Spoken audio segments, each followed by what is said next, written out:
2024 será o ano mais quente já registrado, pelo menos da era dos satélites. Então eu vou mostrar para vocês os dados que ocorreram e mostrar para vocês mais ou menos, né, o que vem acontecendo e tal. E se esse vídeo for legal mesmo, bombar, aí meus amigos, se preparem que eu vou dar a explicação completa. Então tá nas mãos de vocês. Compartilhar, curtir, fazer os comentários que quiserem referente a isso, perguntas, que aí sim, olha, vem a explicação completa do período, pegando todo o globo. Se você gosta desse tipo de vídeo, já peço a você que faça isso. Então, vamos lá. Bom, pessoal, nós vimos que o planeta tem realmente apresentado alguns recordes de temperatura. Então, se tem mês a mês, né, tendo essa quebra de recorde. E esse mês não foi diferente, tá? Pelo menos na era dos satélites. Então, desde 1979, quando nós observamos, né, a varredura por satélites e tal, eu acompanho bastante aqui o satélite UAH. Primeiro que são de pessoas que eu conheço, lá são dois amigos lá, o Dr. John Christie e também o Dr. Roy Spencer, lá da Universidade de Utah, da Alabama, perdão. E aí o que acontece? Eles simplesmente comandam esses satélites que fazem a medição por varredura. Tá? E essa varredura, né, me deixa até de cabeça para baixo quando a gente fala, né, com relação a essa questão de temperaturas, tal, dessa coisa louca que está acontecendo, porque simplesmente nós vemos muita desinformação e também aquele famoso, né, vamos dizer assim, alarme, aquele alarme que não precisa ter. Bom, mas isso aí a gente vai explicando aos poucos, porque realmente os dados mostram que sim, houve um aumento na temperatura, tá? Então mostra que em maio de 2024 tivemos mais 0,9 graus Celsius acima da média histórica. Então eu peguei aqui e fiz algumas comparações, tá? Para a gente poder ver a evolução não com relação somente à média. Aqui eles pegam, né, vem pegando ponto a ponto desde 1979.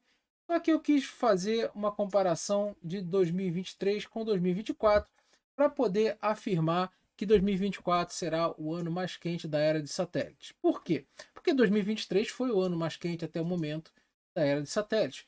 Ele começou com uma temperatura lá embaixo, né, com menos 0,04, onde aqui a gente tinha vindo de um 2022 que tinha sido dominado por Laninha e, por exemplo, demora um pouco a responder a atmosfera, né? Demora uns 3, 4 meses para responder essa troca. Né? Então, começa ainda a demorar. Por exemplo, o El Ninho já foi embora. Tá?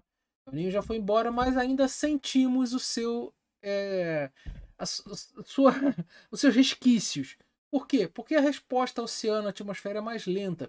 Então, por exemplo, muito desses bloqueios atmosféricos que nós estamos vendo por aí, que eu já expliquei várias vezes, que é a função de El Ninho, quando nós temos El Ninho, esse bloqueio ali sobre o centro-oeste, ele é fortalecido tal, e às vezes ele consegue descer. E aí o que acontece? Nisso daí, tá? Ele forma também vários bloqueios atmosféricos que impedem essa passagem dessa frente fria. Aí acaba chovendo muito ali no interior, mais na costa, e também, ou então nem chove. Apesar que tem essa, vamos dizer assim, essa variação de que durante o verão o El Ninho chove mais, mas durante o inverno e outono você já tem uma diferença. Então, ou seja, cada estação funciona diferentemente, tá? De, por exemplo, uma da outra, ainda mais com o El Ninho e Laninha funcionando.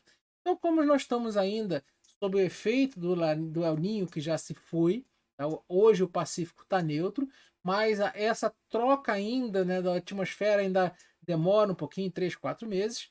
E aí, hoje, esse bloqueio ainda se faz presente. Então, nós temos aqui que, apesar do Laninha ter ido embora em 2022, 2023 ainda sentia esse efeito. E logo depois começou o El Ninho, mas só que de repente Ó, aqui ele deu um pulo de menos 0,4 para julho de 2023 para 0,664 positivo. Ou seja, deu um pulo de 0,68. E ali nós já tivemos, por exemplo, um evento que ocorreu no final lá de 2022, né, lá no final de 2022, em 2022, que foi a erupção do vulcão Tonga Rapai, que injetou aquela quantidade imensa de água na estratosfera que ajudou a aumentar as temperaturas globais com feedback positivo lá na radiação infravermelho.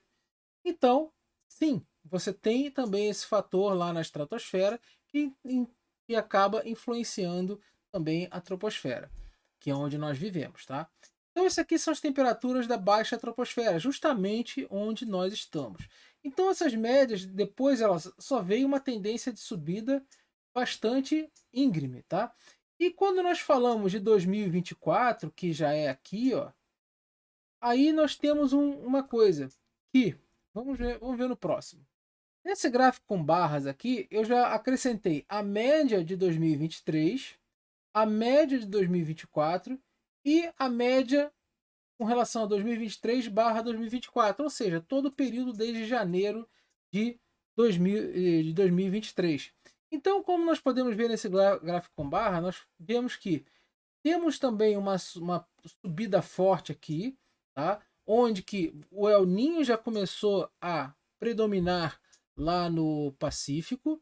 Tá? Tivemos um El Niño predominante lá no Pacífico. O El Niño se fortaleceu.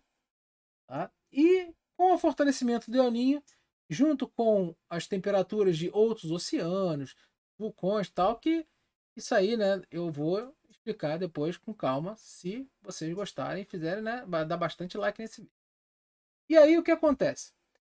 Tivemos aqui um período de temperaturas bastante altas, onde que somente depois de setembro de 2023, somente 2 meses baixaram de 0,8, de 0,9 acima da média, e culminou com abril com 1,05 acima da média, que foi justamente, né, onde teve, apesar do El Niño ter acabado, né, já começou a enfraquecer, só que houve uma liberação de calor muito intensa. Lá, eu já expliquei isso aqui para vocês. Então, essa liberação ajudou também a aquecer a troposfera. Todos esses dados aí são tirados lá do satélite OAH. Tá? Então, quando eu falo que 2024 vai ser um ano mais quente já registrado, é porque os dados mostram que 2023 teve essa média e 2024 está com uma média muito, mas muito mais alta. Apesar de que a tendência para o final do ano seja de temperaturas baixarem um pouco, elas não vão chegar a esse patamar aqui de 2023. Tá? Não vão chegar no patamar de 2023. Ainda mais com verão no hemisfério norte, onde que o feedback lá do oceano para resfriar e aquecer, ele é muito mais lento do que um feedback lá do hemisfério norte, que é predominantemente continente. Tá? Então, por exemplo, os continentes eles aquecem e resfriam muito mais rápido do que um oceano. Então, quando nós temos, por exemplo, um El Niño instalado e perdendo calor ou ganhando calor, se movimentando, é muito diferente de uma insolação lá na Rússia, por exemplo. Vamos pegar um território gigantesco, então toda a Ásia. Tá? Apesar que a Ásia não é do tamanho do Oceano Pacífico. Tanto é que o clima da Terra ele segue muito o que acontece no Oceano Pacífico. Então, os oceanos, eles simplesmente eles demoram mais a resfriar, a ter essa troca, demoram mais a aquecer, mas também quando ficam, né, eles levam isso aí durante muito mais tempo. E mesma coisa uma circulação na estratosfera, que pode levar anos, tá, uma circulação completa, e eu falei que a questão lá desse vulcão demoraria começaria de 1 ano a 1 ano e meio para começar a ser sentido, e poderia levar de 2 a 3 anos, até mesmo 5 anos sentindo essa variação na temperatura. Mas isso aí não é só falado, tá? A gente pode mostrar. Porque aqui nós estamos falando da alta troposfera.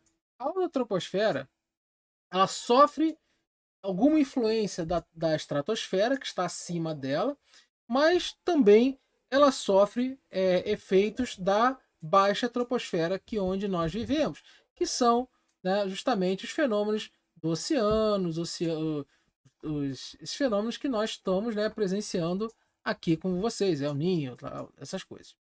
Então, quando nós estamos falando nos trópicos, nós temos que março, né, de 2024, depois maio, produziram recordes de temperatura, mas só que foram recordes não tão, vamos dizer assim, recordes, porque somente em 98, falando de trópicos, o El Niño de 98, sozinho, ele já botou isso aqui, ó, foi o Super El Niño. Tá? E depois também, 2016, também teve um Super El Niño, mas que para os trópicos esse aqui ele foi mais influente. Apesar de que para a temperatura média global, né, 2016, 2015 foi um pouco maior do que 98, mas a influência do El Niño aqui nos trópicos, em termos de temperatura, né, foram maior. Então nós vemos aqui, ó, um pico, né, bastante picos aqui na temperatura, tá? Onde nós temos azul é global e aqui, ó, vários picos de temperatura global nós temos aqui nos trópicos, que foram época de El Niño. Tá? El Niño, e no caso aqui, tá, nós temos, além do El Niño, nós temos a influência do vulcão. Mas esse vulcão, ele tem influência no trópico? Tem, por causa da posição dele. Já mostrei aqui também. E eu gosto de pegar também, tá? Em 1991, aqui, teve a erupção do Monte Pinatubo. E, de repente, ó, a temperatura dos trópicos nos próximos 2 anos meio que deu uma desabada. E nós não tínhamos El Niño. E nós não tínhamos Laninha. O oceano estava neutro. Tá? Então, nós vemos que picos de temperaturas muito grandes ocorreram em fases de El Niño no trópico.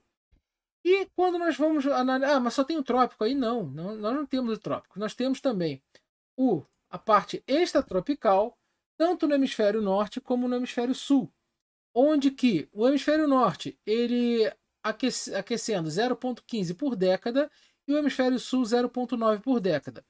Então, se a gente observar aqui, se olharmos no extratrópico, tá, veremos que as latitudes norte tiveram um calor recorde em março.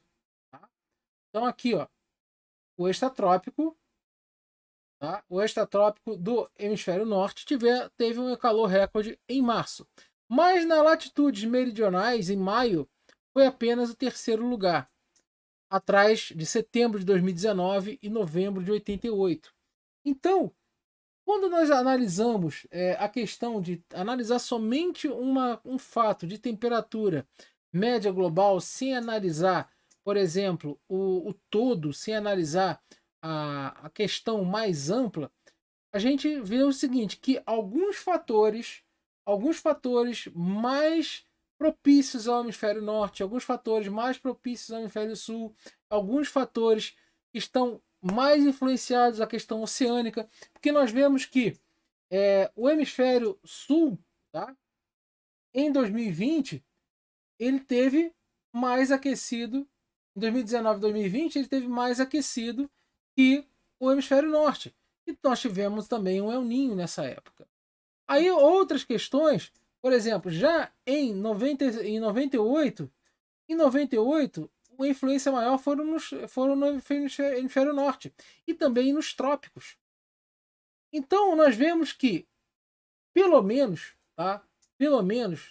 se a gente analisar o extratrópico como um todo, por exemplo, já pegando os polos, tá? Se juntarmos os polos com os extratrópicos e também a faixa tropical, nós temos 3 planetas diferentes climatologicamente falando. Onde que o que influencia nos trópicos é uma coisa, o que influencia nos extratrópicos, eles têm tempos diferentes para agir com relação aos trópicos. Então, essa função, inclusive até mesmo entre hemisférios e entre estações do ano. Então, são fatores extremamente complicados. E quando a gente pega esse conjunto, tá, de dados, por exemplo, nessa situação aqui, a alta troposfera ela sofre influência da estratosfera, tá? Da estratosfera que está resfriando. Então, quando nós temos uma situação onde que na alta troposfera essa parte global aqui está 0,13 a mais, sem a influência da troposfera, ela segue exatamente a tendência do trópico, aproximadamente 0,15. Isso eu estou falando assim de estimativa, tá? Não é possível você chegar simplesmente arrancar esse valor.